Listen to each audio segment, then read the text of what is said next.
สูงที่สุดเต็มเลยเดี๋ยวเนาะประมาณสูงเติบแต่แบนพังเลย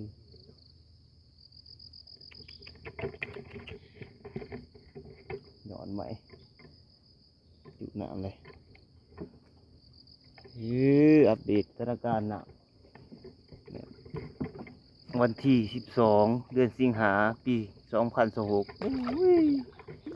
แห้งขึ้นแห้งก็ขึ้นกลัวปีกายนี่เนาะคือว่าความคือขาดว่าสิขึ้นบ่ทอปีกายนี่คือว่ากลัวปีกายนี่โอ้ยได้ป่ะพ่อใหญ่นี่ว้าวพ่อใหญ่อยากมาหลอกเป็นแต่พอเปลี่ยนตัวหนึ่งแล้วอ่ะปึ๊บ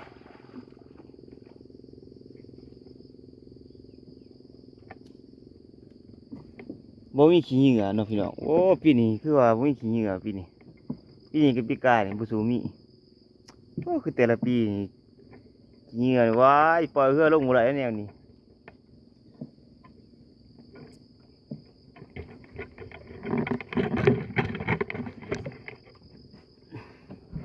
ฮึบฮึบฮึบฮึบโอ้ข้าเจ้าแล้วโอ้แล้วกำลังสิไป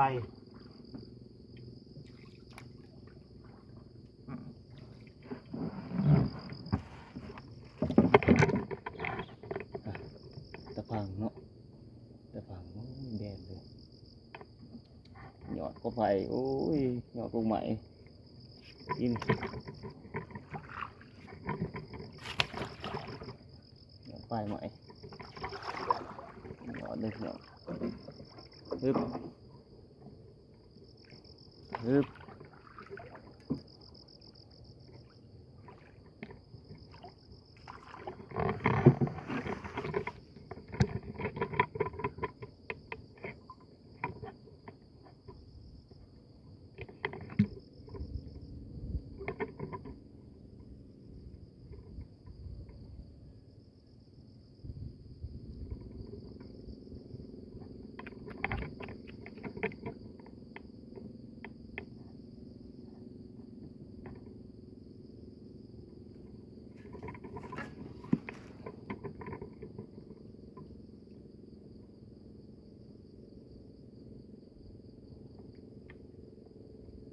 ตะพังเขาถ่ายมือนะบริมือหนามตัวหมดเลยฟังที่เขาถ่ายมือนิดเลย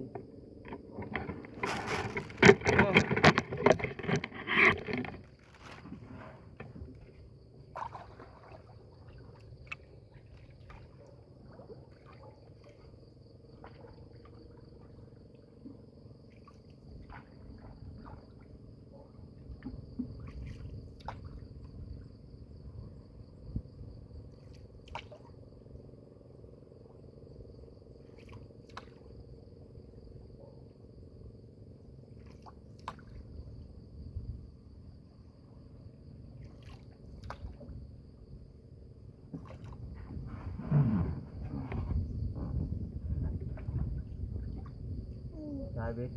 แข็งพังว้า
มีอาการอยู่พี่น้อง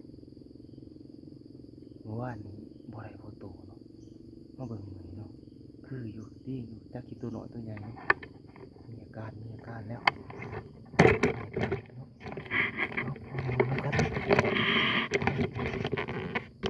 ตัวน้อยเนาะ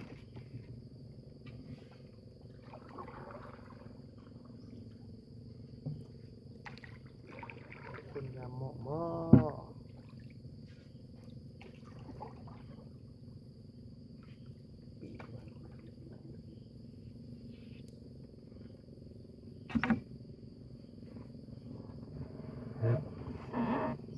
ก็เนาะบ่ได้เบิ่งบ่ปีนถึง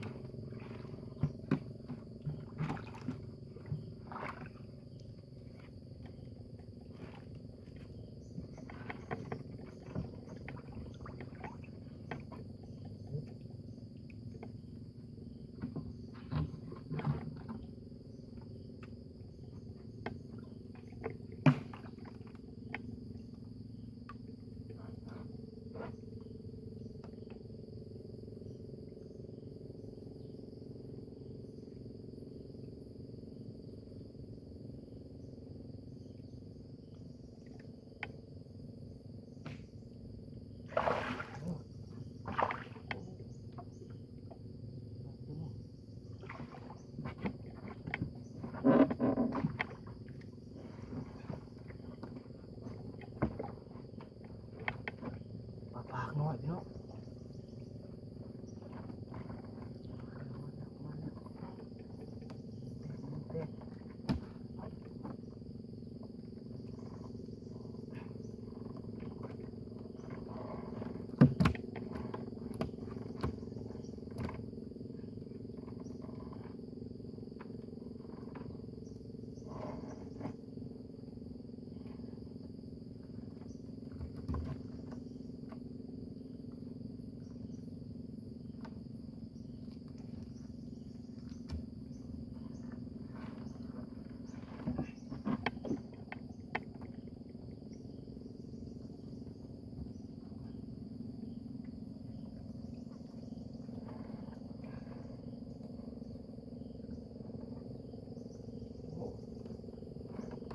เกือบลูกเด้อนี่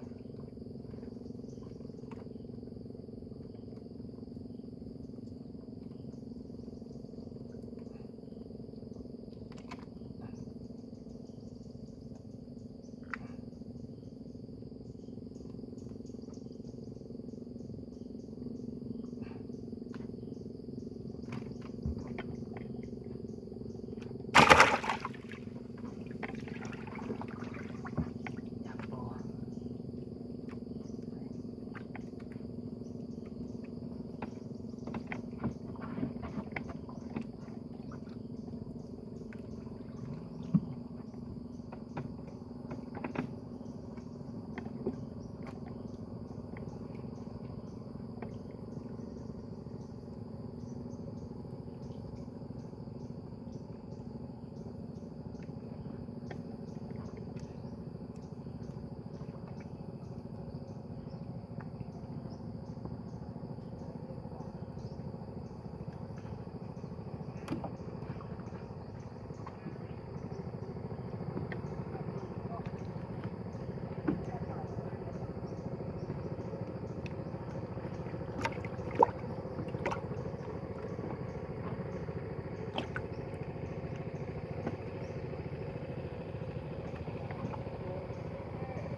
เห็นอยู่บ่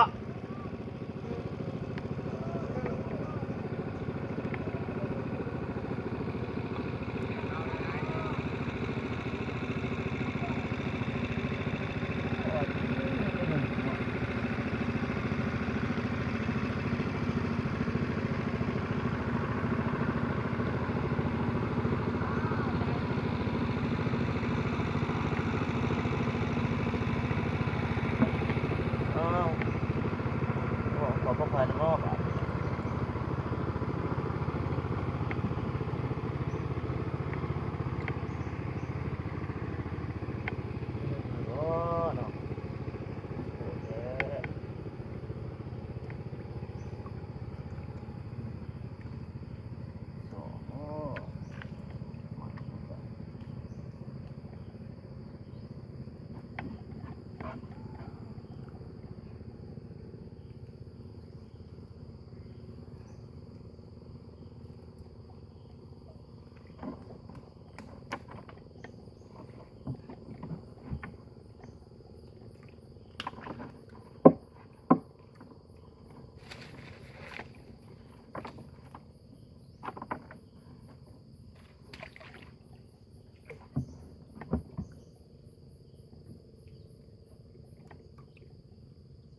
สภาพน้ำนี่ว่าปีกายนี่บ้าเอามาแล่นลูกไม้พี่น้องมันไปดากที่สองเลย